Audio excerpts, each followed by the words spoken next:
لأن في اللقاء الأول اللي جمعني بالإخوان ممثلي المؤسسة في وزارة الشباب والرياضة، الحقيقة ما طرحوه من أفكار كانت تلقى قبول كامل من قبلنا، وبالعكس أنه أيضا احنا ضفنا إلى الإخوان ممثلين المؤسسة ورؤيتنا بهذا الأمر، وبالتالي تم الاتفاق بيننا وبينهم. ولو أنه يمكن أنا في الفترة الأخيرة كنت مشغول جدا، كان المفروض أنه يكون أكثر تواصل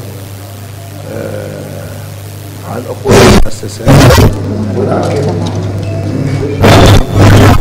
الأخوان في المؤسسة ما كنت أتوقع من اليوم كان عندنا لقاء مع الأستاذ عبد السلام، وتباحثنا في مجموعة من يهمهم، وكانت حقيقة مشتركة ومهمة في موضوع توظيف وتشغيل الشباب وتطوير مهاراتهم من أجل طبعا أتمنى أنه تستمر هذه الشراكة مع هذه المؤسسة ومع المؤسسات الأخرى من أجل إيجاد حلول عملية وواقعية وبشرية يعاني منها شبابنا اللي يشكلون الشريحة الأكبر في المجتمع. شكرا. واكيد الروح الرياضي والروح الشبابي اللي موجود اكيد تجمعنا وياها عن الوزاره والسيد الوزير بالذات. لحسن الحظ بعراق الشريحه الكبيره ومن ضمنها اقليم كردستان الشباب هوايه، يعني هوايه من السكان هم شاب، احنا دوله شابه، ولكن هسه احنا بنشوف اكو هوايه من هالفئه اللي أكثر شيء حالتهم الاقتصادية صعبة، على ماكو شغل أو بطالة عن العمل. زين شنو أو الحكومة العراقية تخليها حتى لحل لهالأمور؟ الحقيقة هذا الموضوع حيث سؤال في غاية الأهمية.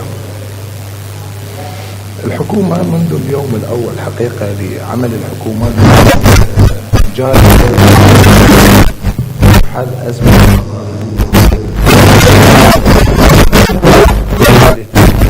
الشباب الأكثر. الكل يعلم أنه هذه الحكومة هي جاءت نتيجة إفرازات ثورة الشباب في 11 صحيح، وتداعياتها كانت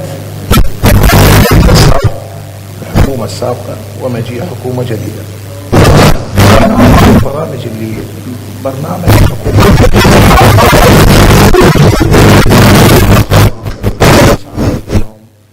وهناك أيضا تكوين شبابي، وبالتالي العمل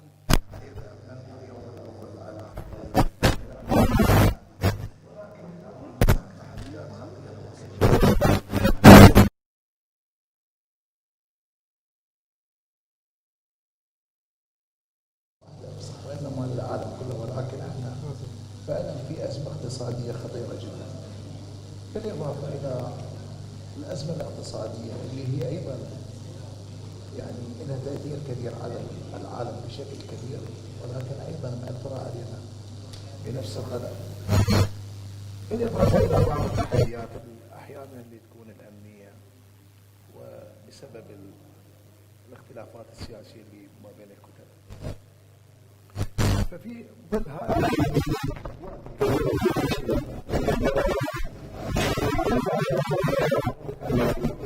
يمكن عمله خلال هذه الفترة القصيرة أنه من إيجاد فرص عمل للشباب.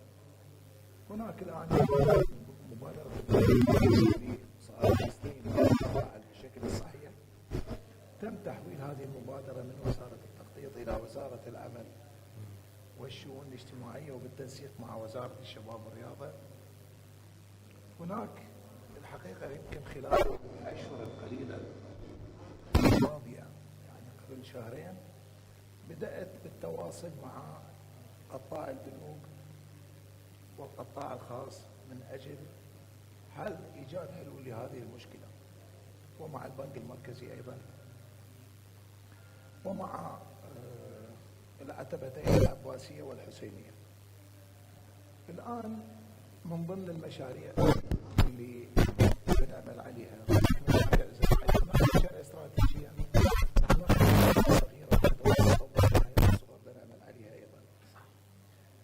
المشاريع الاستراتيجية هناك مشروعين الآن، مشروع زراعي ومشروع صناعي. المشروع الزراعي حسب ما علمت من محافظ كربلاء قبل أيام قليلة أنهم راح يعني يجهزون 10,000 دونم اللي كانت متفق عليها خلال الفترة الماضية، وأنه إن شاء الله أعتقد خلال الأسبوع القادم سنعلن عليها بشكل كامل. وفيها مشروع زراعي لتشغيل، ليس للتشغيل وإنما لتمليك الشباب هذه الأرض، وأعطاهم قروض ميسرة من أجل بدء هذا المشروع. أيضا هناك مشروع صناعي. المشروع الصناعي كبير يحتاج إلى جهد وأموال كبيرة، وأيضا هذا بحثت هذا الموضوع مع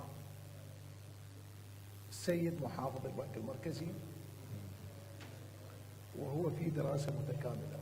مشروع في 2670 دونم، فيها أكثر من 1000 مصنع، يتم على 3 مراحل، كل مرحلة حوالي المرحلة الأولى 1000 دونم، والمرحلتين الثانية والثالثة المساحة المتبقية اللي هي 1670 دونم. وبالتالي هذا سيكون من المشاريع الاستراتيجية المهمة للبلد في السنوات القادمة إن شاء الله. لأن أنا من النوع اللي مدى أخطط، مدى أريد أنه إحنا نعمل تخطيط للفترة الآنية أو نجد حلول فقط ترقيعية لمرحلة معينة. إحنا بنعمل حلول مؤقتة، ولكن يجب أن تكون حلول مستقبلية متواجدة في كل حساباتنا. أتمنى أنه هذه المشاريع الصناعية. هناك أيضا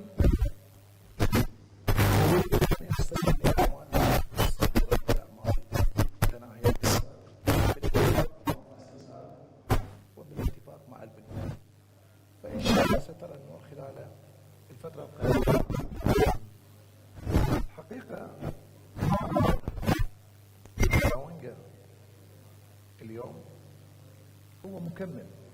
أنا أرى أنه هذا الموضوع هو مشروع مكمل لعملنا في بغداد، وبالتالي عندما سمعت كل ما طرح من أفكار مهمة خلال اللقاء الأول ومن خلال مناقشات اليوم، بالعكس أنه أنا زاد رغبة وإصرار على أن نعمل سويا من أجل إنجاح هذه المشاريع، حتى نقدر نعطي رسالة إيجابية للشباب في المرحلة القادمة إن شاء الله. إن شاء الله. شكرا. أستاذ، اللي بنشوفه إحنا بالبلاد الشرق الأوسط، خلينا نروح بعيد بأوروبا، الحكومات بدأوا يشتغلون هواية على التدريب المهني، على التطوع. إحنا أحس بالثقافة العراقية وحتى بالكردية ما موجود هذا عند الشباب. أو شلون نخلي هاي الثقافة تنتشر الشباب؟ الحقيقة هذا واحدة من عرب أخرى أو مهرجانات أخرى هي اللي راح نشجع من خلالها الشباب على الدخول إلى هذه المسابقة.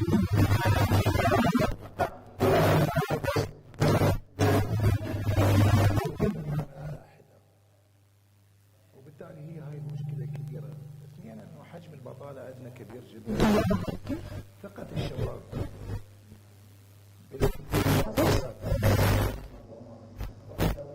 ضعيفة جدا.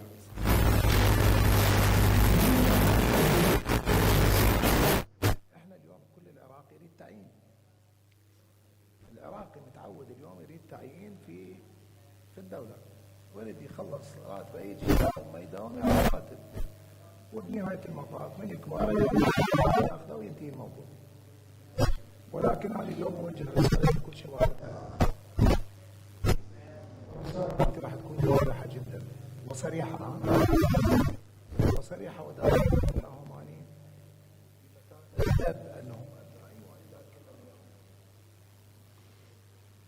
احنا اليوم الحكومة تدفع ل6.5 مليون عراقي رواتب. معدل الرواتب اللي تندفع ما يقارب 64 إلى 65 مليار دولار سنويا. احنا ندفع شهريا رواتب 6 تريليون و600 مليار دينار عراقي. أول شهرين اللي اجينا كانت معدلات أسعار النفط منخفضة، فكان يدخل لنا من النفط حدود المليار و400، كان يدخل لنا من المنافذ الحدودية ما يقارب المليون، فمجموع ما يدخل لنا من إيرادات 1.5 مليار، وإحنا نحتاج حوالي 5 مليون و400 مليار شهريا. فبما أنه العجز اللي عندنا كان يصل إلى 3.8 3.9 مليار دولار.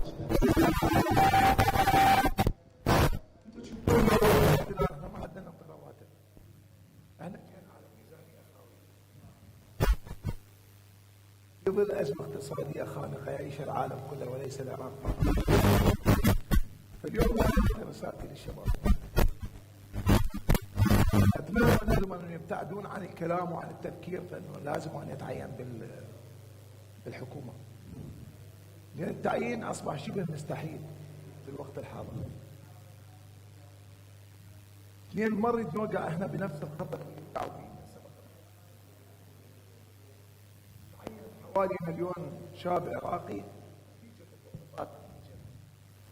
تظاهرات تشرين، بس كنا نقول بقوا 4 شباب قبل الدور. هاي رواتب موازن ولا ضد، صح. بالتالي احنا اليوم ما نريد نوقع بنفس الخطر. طيب السؤال المهم انه ايضا ما هي الحلول والتدابير التي يجب ان تتخذها الدوله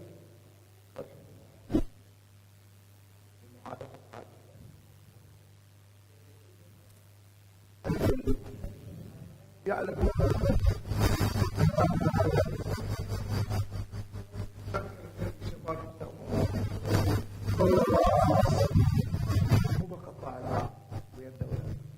إذا لازم ننشط القطاع، لازم ننشط الخاصة،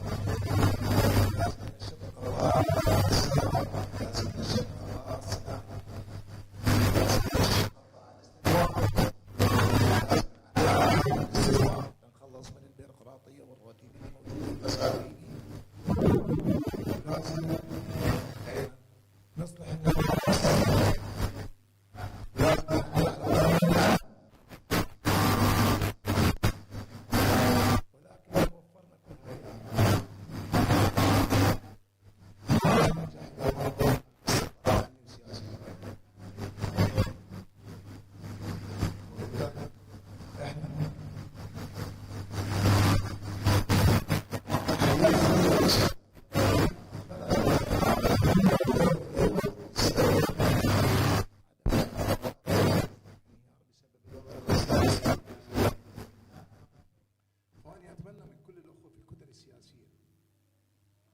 وبالأخص الكتل الكبيرة منهم أنه يجب أن يتفقون على توحيد الرؤى والأفكار والاتجاه بتذليل كل الصعوبات اللي موجودة وإيجاد حالة استقرار أمني وسياسي بالبلد، وأن تكون فعلا هناك إرادة حقيقية لتشجيع القطاع الخاص والقطاع الزراعي والقطاع العام والقطاع الصناعي وكل القطاعات الأخرى اللي ذكرتها. يكون عندنا إرادة حقيقية. أما إذا بقت الأوضاع كما هي عليه الآن على خط الصراط، يا أما النجاة يا أما السقوط إلى الهاوية. خطورة المرحلة القادمة وأن يكونون فعلا جادين حقيقية لإصلاح الأوضاع، لأن البلد بعد ما يتحمل أكثر ما تحمله الآن.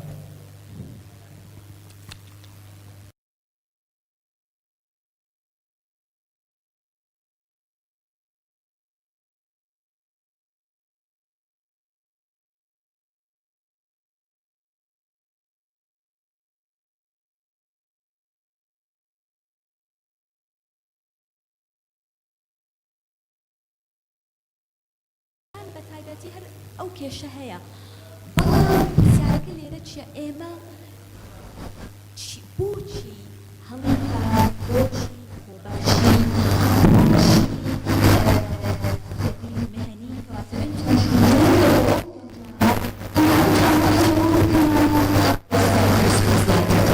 شكرا جزيلا. أنا بداية أشعر بالفخر والاعتزاز أنه أنا موجود بجانب السد معالي الوزير عدنان درجاني، باعتقادي هو أكبر من الوزارة نفسها، لا أقولها مجاملة، هو جزء من صناعة التاريخ العراقي. وعندما أقول التاريخ لا أقصد الماضي، وإنما أقصد وجود ووجه وهوية العراق، هو كان جزء من تشكيلها وما زلنا نتذكر البطولات اللي جاب لنا إياها والسعادات اللي دخلها في قلوبنا. فأعني ما أقول هو بالنسبة لنا وبالنسبة إلي اسمه وحضوره وتاريخه أكبر من الوزارة اللي يديرها. سأحوذي إلى وراء اللقاءات الأولى اللي صارت، تحديدا اللقاء الأول والاستجابة السريعة اللي صارت، اللي نادرا تشوف وزير يستجيب بهذه السرعة، إلى درجة أنا ما صدقت أنه كان بهذا المستوى من التواضع والاستجابة السريعة لمؤسسة ما يعرف عنها أي شيء حقيقة، بس استجاب، فتح باب قلبه وعقله واستمع على خلاف كثير من السياسيين والنخب، ورحب بالفكرة، وكان قد الكلام اللي الطانيات ياخذوك إلى مستوى المجاملة ويسمع لك، بس بعدين يطقك بالدهن. بس اجى إلى حد هنا لمؤسسة ما يعرفه ومن حقه يعني، بس شارك بجدية وفتح قلبه وأفكاره معانا، والحمد لله أتصور تكون بداية لعلاقة استراتيجية نقدر مع بعض فعلا، لأن مثل ما تفضل حضرته الوضع مو مال وان مان شو، واحد يقول لك أنا سوبرمان، يحتاج جهودنا كلتنا، حكومة، مجتمع مدني، قطاع خاص، نتكاتف مع بعض، نجيب طاقتنا الإيجابية بإخلاص، وعندنا رؤية استراتيجية، مو بس نشوف عمر البلد بقدر عمر شخص أو جهة معينة أيا كانت، وإنما بعمر الأجيال القادمة. نزرع شيء على قولة اللي قال زرعوا فأكلنا ونزرعوا فيأكلون. الشباب، الأمة اللي ما تفكر بشبابها هي أمة جاي تحكم على نفسها بالإعدام، تنتهي القصة هنا. والشباب جاي يشعر كمؤشر انه هو ما حد مهتم به، وفي مؤشرات كثيره ما ندوخ راسنا بها على هذا الموضوع. واكبر مشكله يعاني منها الشباب هي البطاله، لان في المجتمعات الحديثه في النهايه مناهجنا الدراسيه جاي تحضر ناس، والناس بعدين راح تكبر وبعدين راح تفتح اسر، اذا ما عنده وارد مثل ما الحكومه جاي تقول اذا انا ما عندي رواتب انطيها للناس راح افشل. فالفرد المواطن الانسان اذا ما عنده وارد كيف حيكمل؟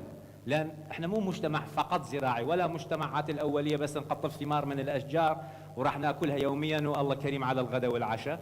احنا في القرن ال21 ولازم تكون وظائف موجودة، والدولة إذا ما تقدر توظف وما تقدر تعين لابد أن تنظم سوق العمل، خاصة في دولة ريعية مثل العراق، ولازم تفتح أسواق جديدة وتفكر بالآن وبالمستقبل.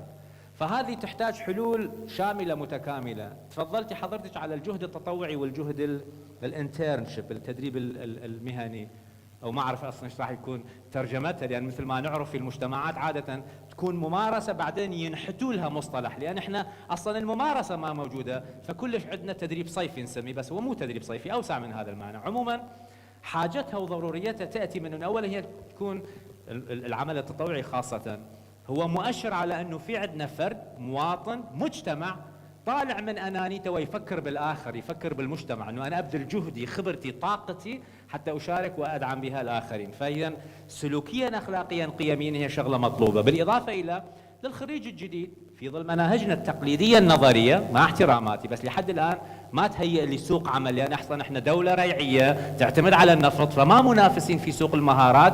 ونشوف مجتمعات ما عندها نفط منافسه في سوق المهارات، يعني لبنان، الاردن، مجموعه دول اخرى حتى نفطيه، الامارات منها، قطر منها، حتى السعوديه في رؤيه 2030 جاء تقول لك احنا راح نتجاوز النفط وراح نبدي ننفتح على اقتصاد المعرفه وانواع اخرى، السياحه وغيرها يعني.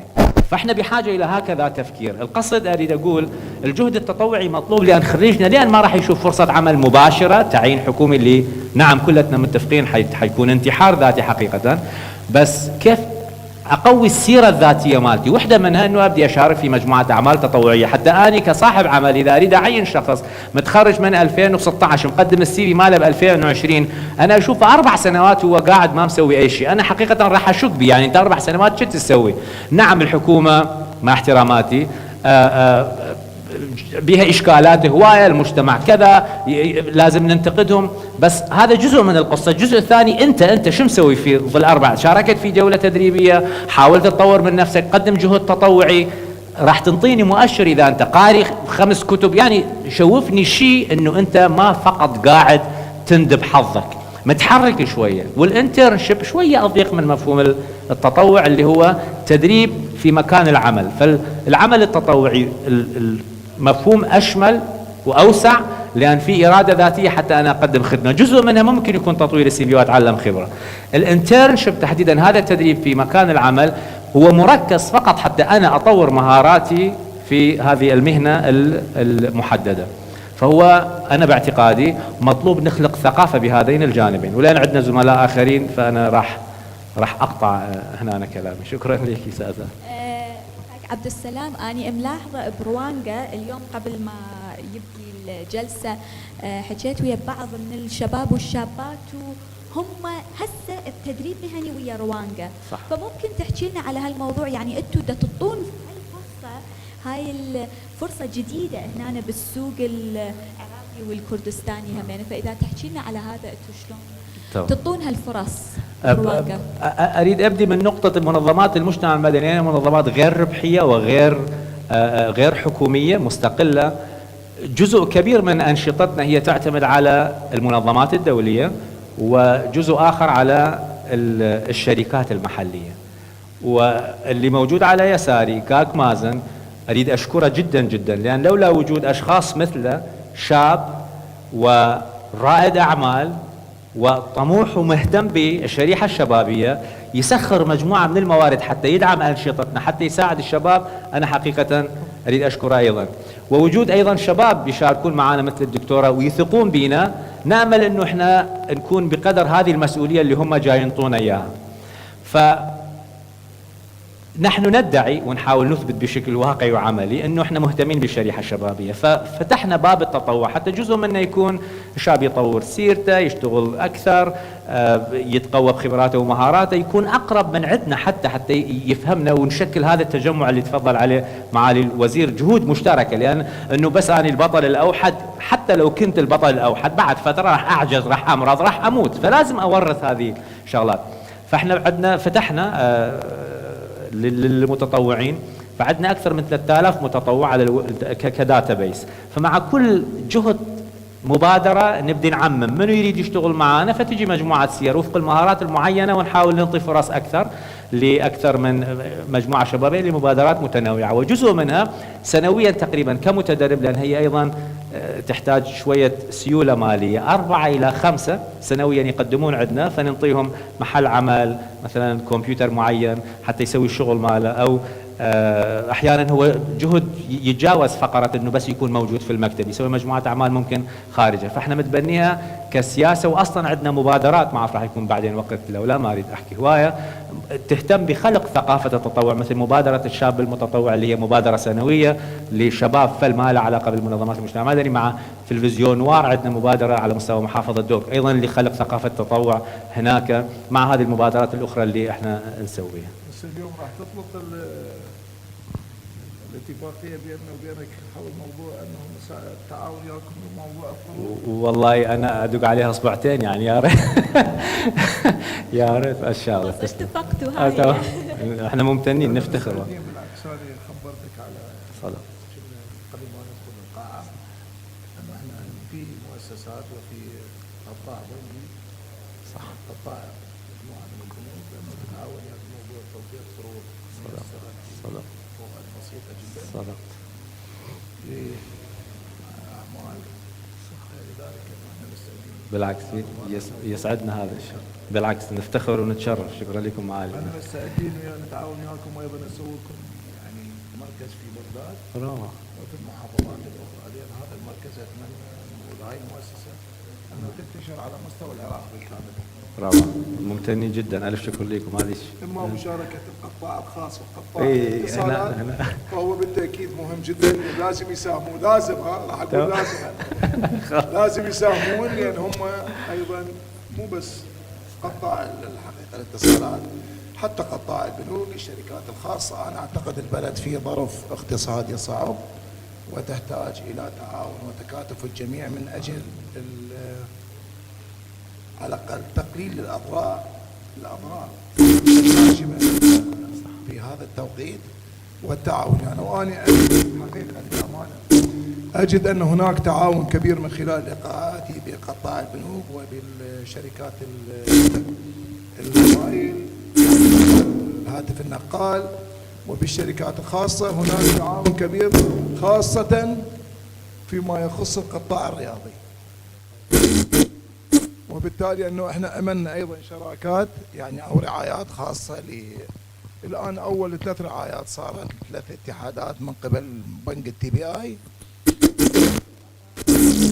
اعتقد ان شاء الله الاسبوع القادم قد تكون هناك رعايات اخرى، قد تكون هناك رعايات اخرى من اخرين. وانا اليوم ايضا دا نساهم وياهم انه ما راح نخليهم بس ينطون، على الرغم انهم دا ينطون مقابل الرعايه، ولكن رغم هاي انه ايضا احنا دا نتعاون وياهم في موضوع استثمارات، عقد استثمارات بالشراكه، من اجل انه ايضا انه هاي البنوك وهاي الشركات انه تستفاد من موضوع ما موجود عندنا من استثمارات داخل الوزاره. مع انه حكينا على القطاع الخاص، نروح يم كاك مازن سيروان. كاك مازن وكو بريوبري بيونديا كانوا ديجيتاليزيشن لكورك تيليكوم هسه كم جاري وشيك بو او ندوز راوتو كاك عبد السلام يترب مامبورن كاك مازن استال لروانغا وكو ريك خراويك درفتي مشقي كاريان هيا خوبخشيان هيا اي ايوه وكو كرتي تايبت چیتان کردوا لم بوارا. بەڵێ یەکەم جار من ئەمەوێ سوپاسی کاک عەبدولسەلام کەم بۆ وشە جوانەکانی، زۆر سوپاس. ئێمە وەکو کۆڕەک تێلیکۆم چەندەها ساڵە ئێمە ئینتەرنشێپمان هەیە، مەشقی کارمان هەیە، زۆربەی کات لە هاوین ئەیکەن لە بەرەوەی پێڵین تەدریب سایفی، بەڵام چەند کەسێک هەبوو وەرمان گرتووە لە کاتەکانی تریش کە هاتوون لە چەند بوارێکەوە ئیشی خۆیان کردووە لەگەڵ ئێمە. بۆ نمونە ئەوانەی بزنس ئەدمینستریشن ئەخوێنن هاتوون بۆ بەشەکانی ئیداری لای ئێمە، ئەوانەی ئایتی ئەخوێنن هاتوون بۆ بەشی ئایتی و تەکنیکی لای ئێمە. ساڵانە زیاتر لە 300 گەنج وەردەگرین ئێمە. بەداخەوە ئەم ساڵە کەسمان وەرنەگرتووە بە بۆنەی کۆڕۆناوە، بەڵام ساڵانی پێشوو هەموو ساڵ زیاتر لە 300 کەسمان وەرگرتووە و لە هەموو شارەکانی عێراقیش کە ئێمە ئۆفیسی خۆمان لێ هەبوو بێت، و ئەمانە هەمویان هاتوون ئێمە بە نوێترین ئامێر و تەکنۆلۆژیە کە هەمانە ڕێگەمان پێداون کە ئیش بکەن لەسەریەوە، فێری ئەم تەکنۆلۆژیە نوێ بن و ئەم سۆفتوێرە نوێیانە و هەموو شتێکی کە کۆڕەک هەیەی بەردەستی ئەوان بوو لەو چەند ساڵە و ئەوەی ئێمە بیستومانە لێیان کە خۆیان قازانجێکی زۆریان لێ کردووە و چەند لەم گەنجانەش گەڕاونەتەوە بۆ کۆڕەک بۆ ئەوەی کار بکەن لە کۆڕەک وەکو کارمەند و چەند کەسێکمان ئێستاش لەگەڵدا کە پێشتر ئەم مەشقیان کردووە لەگەڵ کۆڕەک. کاک مازن ئێستا هەر لە پێشانگاکە کۆڕەک زۆر دەرفەتی کاری هەیە، ئێستا تۆ وەکو مدیری بەشێک کە سیڤیەکت بۆیەت، ئایا ئەوەی خۆبەخشی کردووە یان ئەوەی ئیشی کەی کردووە وەری ئەگرن یان ت کاتە جیاوازیەکە بۆ ئەو کەسانە یان کە تۆ سیڤیەکە ئێستا ئەبینی ئەو هەموو کەسە بینەرانە ئەینێرن بۆچی ئەگەڕێی؟ ئێستا خۆی CV زۆر شتی تێدا هەیە بەڵام کاک عەبدولسەلام ئاماژەی بە شتێکدا کە من لە CV ئەبینم تۆ 4 ساڵ هیچت نەکردووە 3 ساڵ هیچت نەکردووە من یەک ڕاست ئەم سیڤە دانم بۆ لایەک ئەڵێم نەخێر ئەمە نە ئەمە 3-4 ساڵە ئەم کەسە هیچی نەکردووە ئۆکەی تەواوە کە کار نەبووە دەرفەتی کار نەبووە حکوومەت تەعیناتی نەبووە بەڵام پیشانم بدە کە تۆ کۆرسێکت وەرگرتووە ئۆنلاین هەر هیچ نەبێت CV ئێستا بۆ نمونە زۆر گرنگە کەسێک تەماشای وردەکاریەکانی سیڤەکە بکات هیچ هەڵەیەکی ئیملایی تێدا نەبێت هیچ شتێک تێدا نەبێت ئەم شتانە تێدا بن من وازانم تۆ گوێ بۆ وردەکاریەکان ناگریت و ئەوە لە ئیش بۆ من زۆر گرنگە بەڵام ئەوانەی کە ببینم خۆبەخشیان کردووە ڤۆڵنتیرینگ یاخود ئینتەرنشیپیان کردووە لە کاتی خوێندن لە کاتەکانی تریش ئێستا بۆ نمونە زۆر کەسم هەیە کە ئەیبینم کارێکیان کردووە لە کۆمپانیایەک فول تایم بەڵام لەو کاتەوە کۆرسیان وەرگرتووە کۆرسی پرۆفێشۆناڵیان وەرگرتووە یاخود تەنانەت ماستەر و دکتۆرای خۆشیان خوێندووە یان خۆبەخشیان کردووە لەگەڵ ئەمە لە ڕۆژانی پشوودا ئەم کەسانەوە پیشانم ئەدات کە بەڵێ ئەمانە زۆر جدین لەسەر کاری خۆیان و پێیان خۆشە خۆیان بەرەو پێش ببن و بۆ من وەکو کەرتی تایبەت زۆر گرنگە لەبەرەوەی کۆمپانیا بە پێشکەوتنی کارمەندەکانی پێشەکەوێ خۆی و ئەگەر کارمەندێک ئامادە نەبێ خۆی پێش بخات من ناتوانم یارمەتی بدەم من خۆمیش قوتابی ئەم دەرفەتانم کە پێشتر چەند ئەو مەشقانەم کردووە و خۆبەخشیم کردووە و ئەم ئێستا لە زانکۆ بە بڵێن خوێندن ئەخوێنیت تەواو لەم سەردەما ئەتوانی ئەو خوێنە ئۆنلاین وەربگریت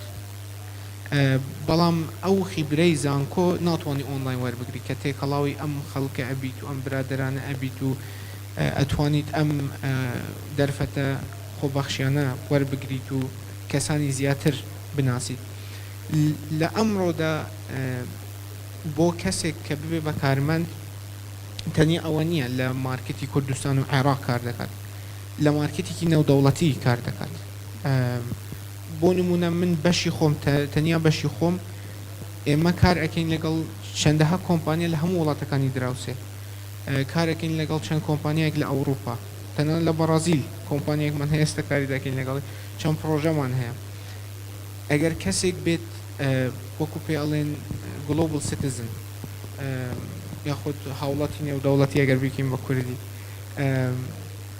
ئەوە نەبێت ناتوانێت کار لەم کەلتورە بکات ئەمەی کە ئێمە تێداین و ئەمڕۆ بەو هەموو تەکنۆلۆژیەک کە پێش کەوتووە و زۆربەی شت بووە بە ئۆنلاین پێویستە نەک تەنیا لە کەلتوریە بزانێت لە کەلتوری هەموو شوێنێک بزانێت اینجا ئەم خۆبەخشیە و ئەم مەشقانە کە ئەکەیت نەک تەنیا ئەوەیە بۆ فێربوون بەڵام خەڵکێکی زۆریش ئەناسیت کەلتوری زیاتر فێر دەبیت بۆ نمونە ئێمە لە کۆڕک کەلتورێکمان هەیە کارکردن لە ڕوانگە تاکیدم کەلتورەکە جیاوازە لە ئێمە و لە چەند شوێنە هەر شوێنە و کەلتوری خۆی هەیە ئەگەر تۆ ئەم خۆبەخشیە بکەیت و ئەمانە بکەیت زۆربەی کەلتورەکان فێر ئەبیت و بۆت ئاسانتر ئەبیت بڕۆیتە شوێنێکی تریش بەیانی خۆت بگونجین لەگەڵ ئەو کەلتورە اینجا شتێکی زۆر زۆر گرنگە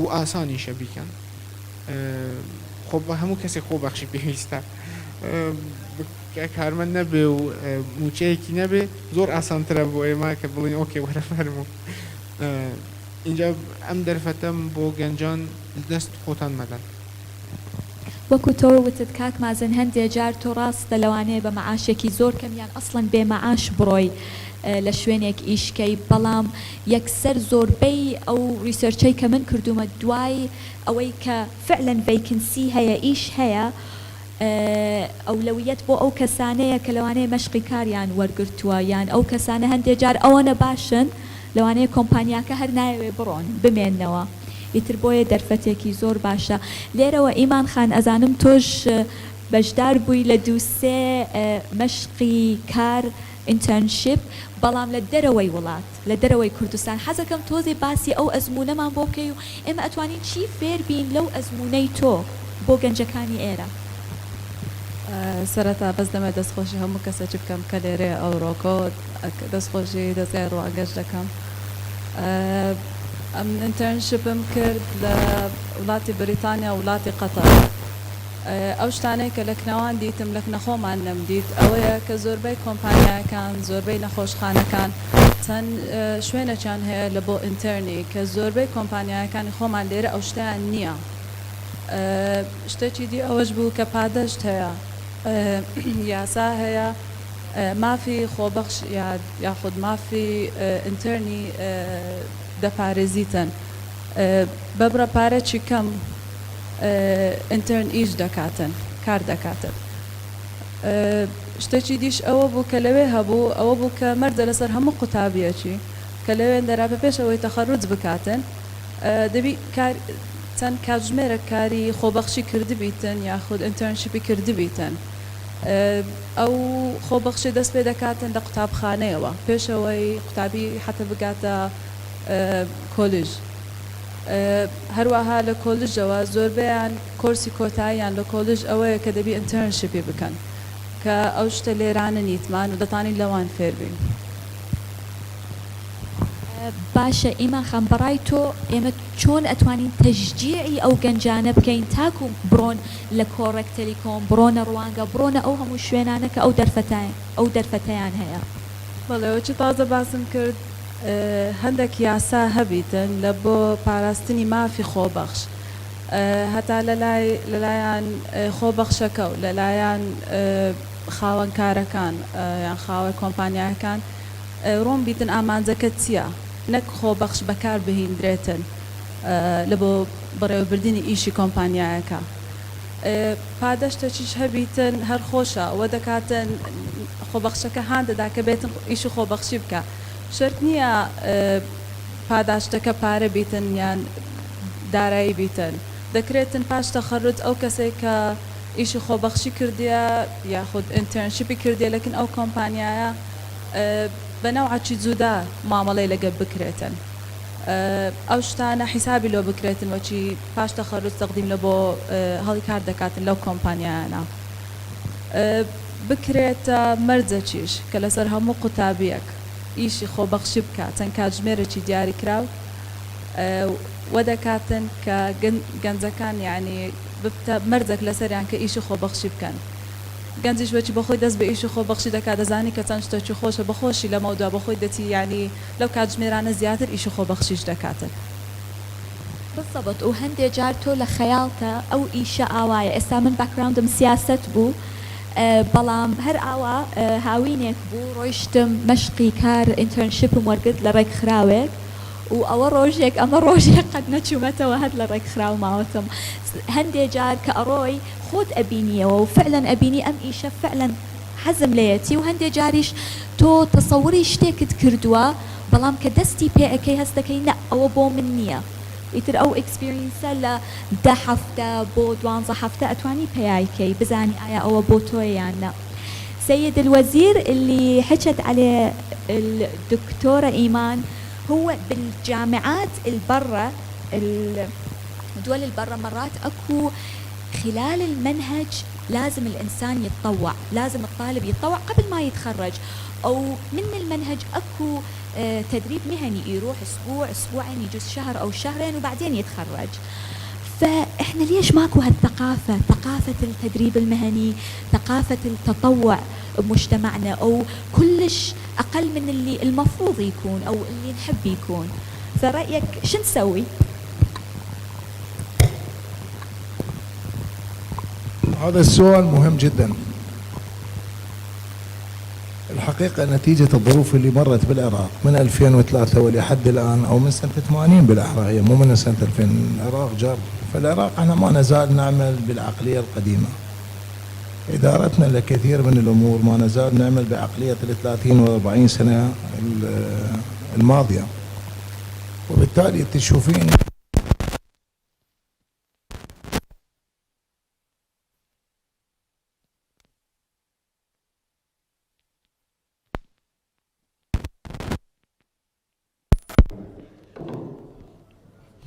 العالم دا يفكر بالعشر سنين القادمة واحنا ما نزال نفكر بالعشر سنين اللي مضت، وبالتالي شوفي العالم ده يتغير بشكل سريع واحنا بعدنا نراوح في مكاننا. انا اتفق كليا مع ما تفضلت به الدكتوره حول موضوع التدريب والعمل التطوعي، بل انت شوف حتى عقليه ابنائنا اختلفت عن عقليتنا بالكامل. يعني اليوم راح اتكلم لكم بنتي هي ما محتاجه فلوس، ولكن الان تشتغل حتى في اوقات الفراغ بالجامعه. هي تدرس في كندا، تشتغل في الكليه، والان تعمل في الكليه، واحيانا يروحون يعملون في مكانات اخرى، يعلمون دول الشباب على العمل وهم حتى اثناء الدوام. اثنين، هناك مجموعه من النشاطات يقومون بها الطلاب. انا اتفق وياها في قطر. بنتي كانت قبل ما تخلص الثانويه يدخلوهم ورش وسيميلر وشغلات معينه، يدخلوهم في قطر فاونديشن مع طلاب اخرين من مختلف دول العالم حتى يطوروهم. وبالتالي يمكن راح اتكلم لكم في جزئيه مهمه جدا راح تتفاجئون. شوفوا، انا اول مره احضر هيك اجتماع، اول مره اقعد هيك قاعده، فحضرت في يوم التخرج مال بنتي بالسادس الثانوي. صدقيني من طلعت تتمشى هم والطلاب تخرج مثل الكليات، طلعت تتكلم وقت الكلام مالتها وتتكلم باللغه الانجليزيه، وشون تتكلم وهي تنظر الى الجميع، واللي كان حاضر وزير الطاقه نائب رئيس وزراء، والابتسامه مالتها اقسم بالله الدموع نزلت من عيني. اني في وقت يعني لو طالع اتكلم ما اقدر اتكلم الكلام اللي تكلمته، ولكن دول بدأوا يتعلمون بطريقه مختلفه كليا. احنا اليوم شلون نعلم ابنائنا ونبني شخصياتهم، نبني ثقافتهم، نبني ثقتهم بنفسهم. وبالتالي انا اقول يجب ان تتغير كل المناهج الدراسيه الان. انا طلبت من مجموعه من الاخوه الوزراء انه نشكل فريق عمل ونسوي دراسات لاعاده بناء الانسان في هذا البلد، لان انا اشعر ما تعرض له الانسان خلال هاي الحقبه الزمنيه اللي استمرت ما يقارب من سنه 80 لحد الان حوالي 40 سنه. اكو ناس ما شافت من ولدت الى حد الان هي في دمار، في حروب، في قتل، في تشريد، في بطاله، في مخيمات، في تهجير. هاي الشباب ذولا اللي عايشين. انا نوبات اقول الله يساعد هذا البشر شلون عايش. لو جبل تعرض لهاي الصدمات كان انهد، ولكن لله الحمد، وهاي يجب ان نتكلمها ايضا بكل وضوح وبكل صراحه. من صرت وزير ولحد الان انا التقي ويا الشباب يعني بشكل اسبوعي لا يقل عن مرتين الى 3 مرات، سواء عبر التواصل المباشر او عبر الدوائر التلفزيونيه. ثقوا بالله العظيم عندنا من الموارد البشريه الشبابيه ما يمتلكون من افكار ورؤى، برغم كل الاهمال اللي اصابهم من كل الحكومات. ثقوا بالله كل يوم يزيدني ثبات واصرار انه هذا الشعب وهاي الشباب برغم كل الظروف الصعبه اللي يعيشوها، ولكن هم من سيقود عراق المستقبل. وكل يوم ازداد ايمان وثقه واراده انه احنا يجب ان نتعاون وياهم وان ندعمهم من اجل بناء مستقبل هذا البلد. وبالتالي احيانا قد اكون قاسي في طروحاتي حتى على الطبقه السياسيه، لان ما ممكن انه احنا نهمل الشريحه الاكبر بالمجتمع، ما ممكن انه نهملهم بهذا الشكل. بالعكس يجب ان نعطيهم الفرصه وان ندعمهم من اجل اثبات قدراتهم، واللي يحتاجوه في هذه الفتره انا اعتقد انه هو كيف نصنع منهم قاده للمستقبل. 2، شوفوا الشباب اللي الآن سواء في الداخل والخارج، شوفوا عد ما يتكلمون وعد ما يعملون، شوفوا الرؤى اللي يطرحوها حتى في موضوع ريادة الأعمال. ثقوا بالله العظيم هي مبعث فرح وسرور كامل اللي رغم أنه هاني مطلع على العالم. وبالتالي أنا أتمنى يعني حتى في فترة من الفترات بديت أطلع على شاشات التلفزيون في لقاءات تلفزيونية كل التجارب الناجحة لشبابنا، لأن أنا اليوم يجب أن أنطي رسالة إلى بقية الشباب. أنا أشبه الشباب اليوم أنه شبابنا نتيجة الصدمات اللي تعرض لها والظروف اللي تعرض لها البلد أنهم ميتين سريريين، وأنه كل الطاقة اللي في داخلهم هي طاقة سلبية وليست إيجابية. وبالتالي عندما نطلع التجارب الناجحة ونعرضها لهم حتى نخليه تزيل من عندهم هاي الطاقة السلبية. أنا أعتبر هذا اليوم المؤتمر أو المعرض بالتأكيد هذا عندما يتابع ويشوفون مجموعة الشباب بدأوا يعملون ويتدربون ويتأهلون ويدخلون إلى سوق العمل وتخلق لهم فرص عمل، ثقوا بالله العظيم هاي راح تنطي فرصة للشباب الآخرين اللي عنده طاقة سلبية واللي مستسلم لقدره. شلون أرد أعيد عنده الطاقة الإيجابية. راح أطلع شوي على الموضوع، راح أخرج شوي خارج. أنا قلت اكو صدمات تعرض لها هذا البلد وشباب هذا البلد لو جبل كان انهد.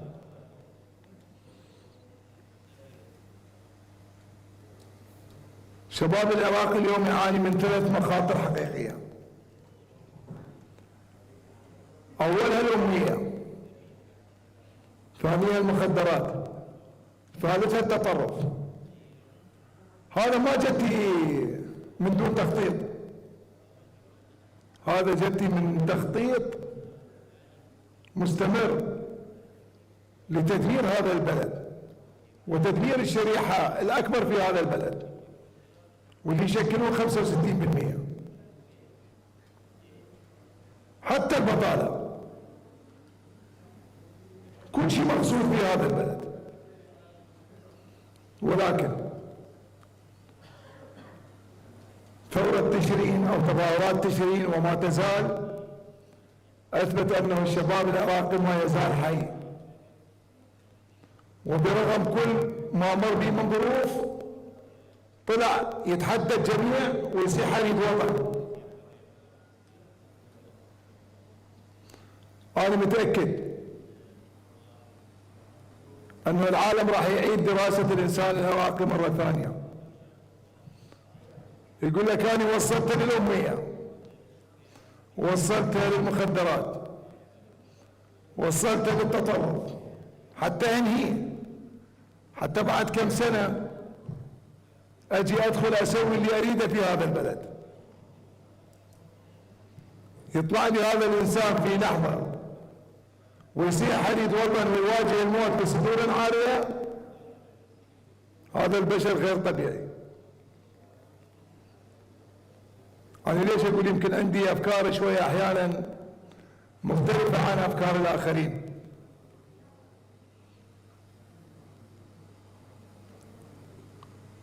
فليعلم الجميع وليعلم شباب هذا البلد أنه أنا متأكد أنهم ما أهلا للتحديات اللي مرت بهم وللصعوبات اللي عاشوها، ولكن كل اللي أتمناه من عندهم أنهم يكونوا صامدين، وأنه البلد والحكومة جادة برعايتهم قدر الإمكانيات المتاحة لهم في الوقت الحاضر، وأنه مهما طال الزمن هم من سيقود هذا البلد، هم من سيقود هذا البلد إن عاجلا أم آجلا. هاي رسالة أوجهها لكل أبنائنا وبناتنا من شباب هذا البلد. شكرا جزيلا.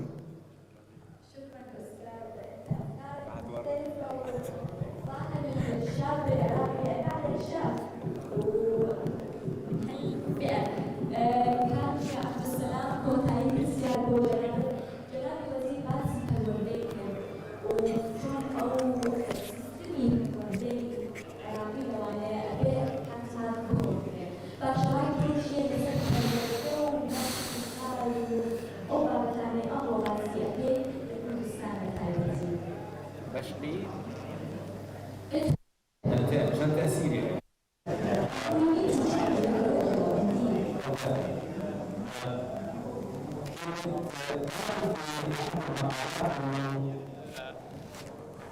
بدء الثورة الصناعية بداية بالقرن الثامن عشر الدول اللي ركبت الموجة كما نسميها واستفادوا من الثورة الصناعية الآن هم من الدول الغنية إذا كان الوضع الصحي والتربوي والوضع المالي والاقتصادي كان هو من المعايير الأساسية.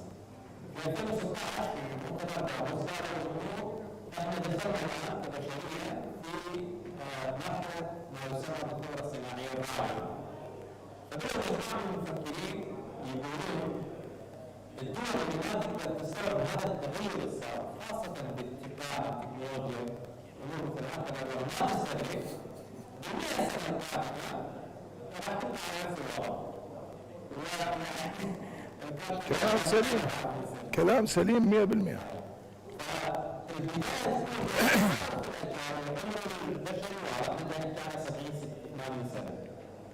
معدل الحياة. فمعناته في توارث أجيال حقيقي، أجيال راح تتنحى عن المسار، أجيال أخرى راح تيجي. فإذا ما حضرنا هؤلاء الأجيال معناته عمر البلد نفسه والمجتمع حيكون بعمر جيل أو جيلين خاص، هو في طريقة إلى الانتهاء. وفي صحة المجتمعات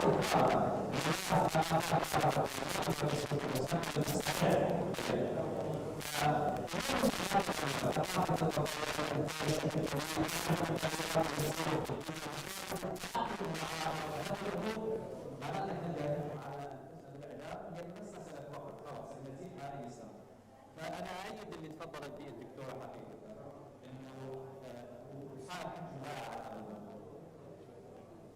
الكتاب اللي بيشخص الصريح هو يحكي على قوة العالم ويقول إحنا نخلق عاداتنا، بعد العادات هي اللي راح تودينا فوق هي راح تودينا جوا. والمفارقة بالعادة إنه ورا ما تخلقها تصبح أسير لها لأن بعد كمان راح يبرمج عليها. بالموازاة على مستوى المجتمعات على مستوى الفرد هو فرد ويخلق عادات معينة تبدي هي تقودها مثل الأوتو بايلوت الطيار الآلي. بالمجتمعات الثقافة فالمجتمعات اللي تقدر تخلق ثقافة منتجة للحلول مش منتجة للمشاكل، تخلق ثقافة تؤدي إلى البناء مو إلى الهدم، راح تحتاج جهد أقل في هذه المداخلات السريعة وقوات الطوارئ. فاحنا لازم ندخل قوانين، سياسات، آليات، ممارسات، مؤسسات تخلق ثقافة بحيث تؤدي إلى البناء والروح الإيجابية. فثقافة التطوع جزء منها، الانترنشيب، الاستعداد للمستقبل، مناهجنا التعليمية والتربوية مثل ما تفضلت وأيضا صار حكي هواية عليها. إيش جاي تحضر لسوق العمل المستقبلية؟ فالواقع الحال يثبت إنه احنا مو بمستوى التحدي، وفعلا احنا امام مرحله خطيره جدا اذا ما استدركناها يقينا كلتنا بطريقه من الطرق جاي نسير الى ما احب اقولها بس ما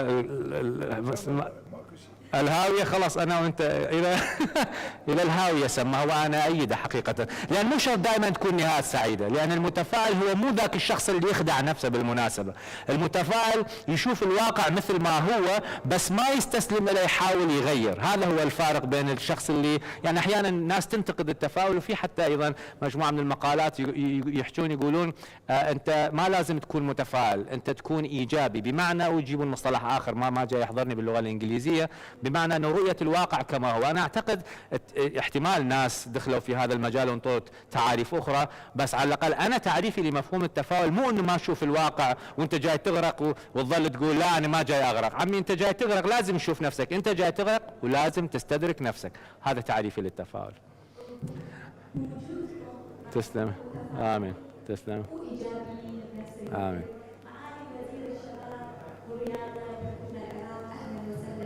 تسلم. لا تسلم. بارز سباز بارز نعم بارز